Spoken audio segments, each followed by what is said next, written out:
चिलिका निर्वाचन मंडली बाणपुर ब्लॉक गम्हारमुंडा ग्राम पंचायत ठारे आम आसी पहुँचे। गम्हारमुंडा ग्राम पंचायत आमर खजुरिया ग्राम गोटे विराट बड़ मकर मेला आरंभ हो जाइए। मकर मेला 3 दिन पर्यंत चलो।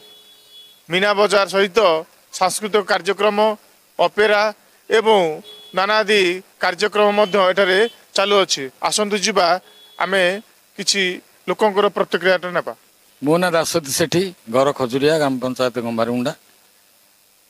ये अनुष्ठान 1988 मसीहारू आरंभ होइछि। दीर्घ वर्ष धरी ये अनुष्ठान को आमे मुख्यतः भाव में डॉक्टर सुरेन्द्रनाथ दास, स्वर्गत सुशील कुमार विषय आउ मु दासरथी सेठी एवं खजुरिया ग्रामर समस्त ग्रामवासी भाई माने आंचलिक स्तर में समस्त सहयोग नहीं आज पर्यंत ये मकर यात्रा अनुष्ठित होची। आज से ये अंचलवासी सहित आम गाँव समस्त व्यक्ति विशेष को मोर हार्दिक अभिनंदन। आउ जड़े मुख्य लोक जे कि आम 3 जन प्रतिष्ठाता थिलु से आम जड़े वियोग हो गले। ना हूँ सुशील कुमार विषय। एवं आम 2 जन अच्छु डॉक्टर सुरेन्द्रनाथ दास एवं मु दासर सेठी एवं आम गाँव समस्त ग्रामवासी बंद आंचलिक स्तर में बहु नेतृवृंद सहयोग कर। ये जो यात्रा जो आप मकर मेलाटा होची एटा केते दिन हबो एवं केते वर्ष पर्यंत एटा लागि रही?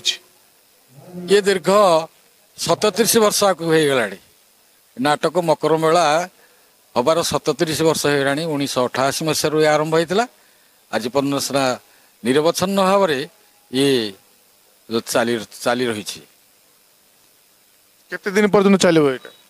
से प्रभु आखंडमणि इच्छा जिते दिन पर्यटन थी मनीष चिंता करिछि मला पर्यंत मनीषर शेष निश्वास त्याग कला पर्यंत आम निश्चित भाव चेष्टित रहबू।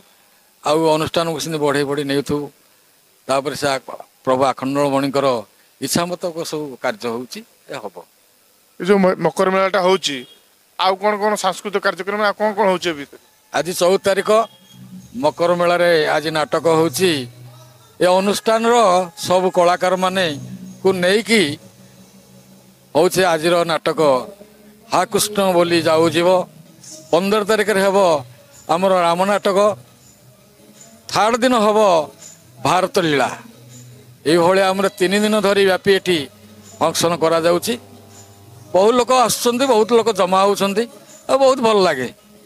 ये जो देखला पर लोक समागम देखला पर बहुत भल लगे, आनंद आस मन रे सब कष्ट दुख भूली जाए। ना सेठी घर खजुरिया ग्राम पंचायत गम्हारमुंडा। आउ एठी 37तम मकर मेला आज 14 तारिख टू 15, 16, 16 3 दिन लगी यात्रा होची। मीना बजार सब बही पत्र सब पड़ुची। यात्रा भी लगी रही। प्रथम दिन अपेरा, सेकेंड दिन राम नाटक, तृतीय दिन भारत लीला। मकर मेला गोटे पारंपरिक पर्व। भारतर संस्कृति रे एटा होची गोटे सबुठारु बड़ पर्व बोली धरा जाए। धरा पृष्ठ रे एही पर्व को सनातन धर्मी लोक मध्य बहु आगे रखि थांती।